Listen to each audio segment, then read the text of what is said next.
Two people who were once closely associated with the president are both in legal battles. One pleaded guilty today and the other was found guilty. A jury has reached a partial verdict in the tax and bank fraud trial of Paul Manafort. President Trump's former campaign chairman was found guilty of 8 of 18 counts. Separately, President Trump's former attorney Michael Cohen has told a Manhattan judge he plans to enter a guilty plea. Joining me now is Sam Nunberg, a former campaign advisor to Donald Trump. We should say he has entered a guilty plea. Sam, thanks so much for being here. So let me start first with Michael Cohen. Have you talked to Michael Cohen recently? I had a text with him 3 weeks ago. I ran into him at the hotel when I was there to see Steve Bannon. They were staying in the same hotel on Park Avenue, and that was around a month and a half ago. And tell me about that. I mean, had you had extensive conversations with him before that? Nothing extensive like that. I kept him at arm's length. He was certainly somebody that they asked me a lot about in the voluntary as well as the grand jury.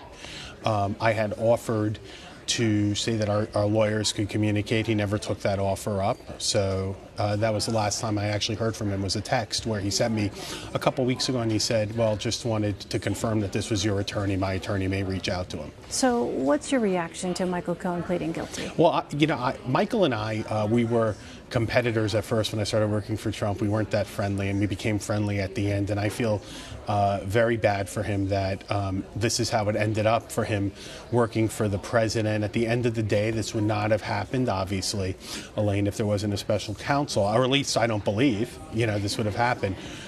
With that said, I think that Michael, when he hired Lanny Davis, it was a bridge too far for people who still support this president like me. And playing that tape, I was shocked to learn, not that he recorded conversations, for instance, on his phone automatically, but that he actually was recording Donald Trump almost one-on-one in his office was a pretty big shock to me. President Trump, we should point out, has just arrived there in Charleston, West Virginia. You're looking at those live pictures there. The president is set to speak at a rally at 7 o'clock Eastern there in West Virginia. Let me ask you more about the president. Right. What do you know about his relationship with Michael Cohen? They were very, very close for a time. And then during the campaign, I think there were... Oh, let's listen to the president. He's speaking now. He was with a lot of different people over the years, and I feel very sad about that. It doesn't involve me, but I still feel, it's a very sad thing that happens. This has nothing to do with Russian collusion. This started as Russian collusion. This has absolutely nothing to do. This is a witch hunt, and it's a disgrace. But this has nothing to do what they started out, looking for Russians involved in our campaign. There were none.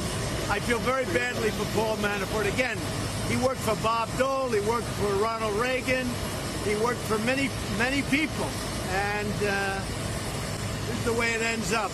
And it was not the original mission, believe me. It was something very much different. So, had nothing to do with Russian collusion.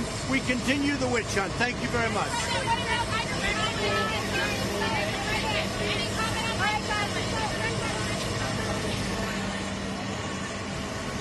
Okay, so we were listening there to President Trump commenting on Paul Manafort. You heard him say this is a witch hunt and it's a disgrace. I feel very badly for Paul Manafort.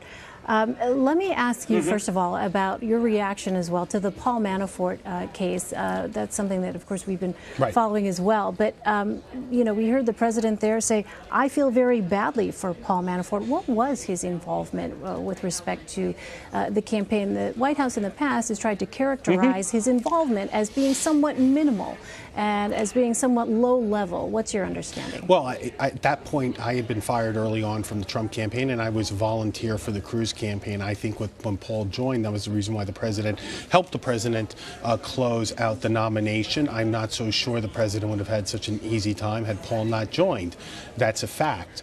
And going to today, Elaine, look, they had 18 charges. All I've heard on other networks was this was a paper trail case. It was going to be very easy to prove. They had Gates, who had flipped, who had worked for Paul for a long time. At the end of the day, Gates became such a bad witness for them, Elaine, that they didn't even mention him in the closing argument. And there is somebody who, if he was supposed to be such a strong witness for the government, he was, they were throwing 100 years at him. So look, I don't know the specifics of what. I haven't reviewed it, the exact verdict. But what I would say is, once again, that's 8 out of 18. They didn't get 10 out of 18 on a case that we were told was going to be very easy, was almost a slam dunk for them to get, a layup. Now, on the Michael Cohen verdict today, as we were talking off mic, in terms of the campaign finance violation, he, in fact, could have even have done the president a favor by not defending that. And let me explain why. Because to defend against that, he would have to have argued that this wasn't a campaign finance violation. This was done in the normal course of business. This was done I could have done this even if Donald Trump wasn't running for president. And that would have been a very bad situation to go public with other potential past payments and activities like that.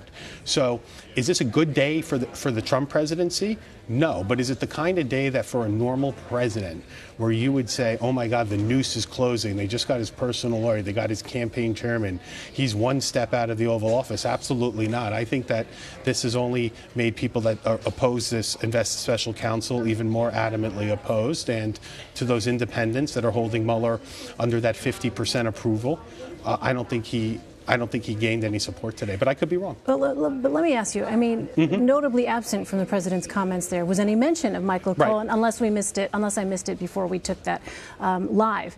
But you had somebody in Michael Cohen who once said that he would take a bullet for Donald Trump, and now you have him entering into this plea deal. That is something that I'm imagining, if you're President Trump, must be somewhat concerning, and for his legal team especially concerning as well. It's my understanding, having spoken to my attorney before I came in, from what he's been hearing, that if there's something that he is not cooperating yet with the special counsel's office as of yet, or he's not become a witness for them or a cooperating witness. So I don't know if it was. With that said, what did he have to offer if his big take was, when the reporting said about that Mr. Trump had foreknowledge of the Trump Tower meeting with the Russians? That's an argument we can have about whether or not it's collusion or not, but the president has yet to say legally that he never had any knowledge, only to the media, which is not a crime. What do you know about Michael Cohen's payments to women? I just know that this was his bailiwick. This was something that he was going to take care of, and this was going to be his responsibility. And when we were planning the campaign, if issues like this came up, this would be. When you say his responsibility, was that sort of spelled out? How is that? Well, not on paper. It was understood. This was understood as one of his roles in the Trump organization, that he took care of issues like this. And this is not, once again, yes, this is the president of the United States, but for somebody who's a mogul, a magnate, a celebrity, I would also say they have people like this internally who handle issues like this. We only have about 10 seconds left. Do you think Michael Cohen will flip on President Trump? I don't think so. I think that he tried to, and we would have known, at least by this plea deal today, as of what we know, if I'm correct, that the government doesn't feel that he has anything as of yet. I think he would if he could. All right. Sam Nunberg, thanks so much, Sam. Thank you.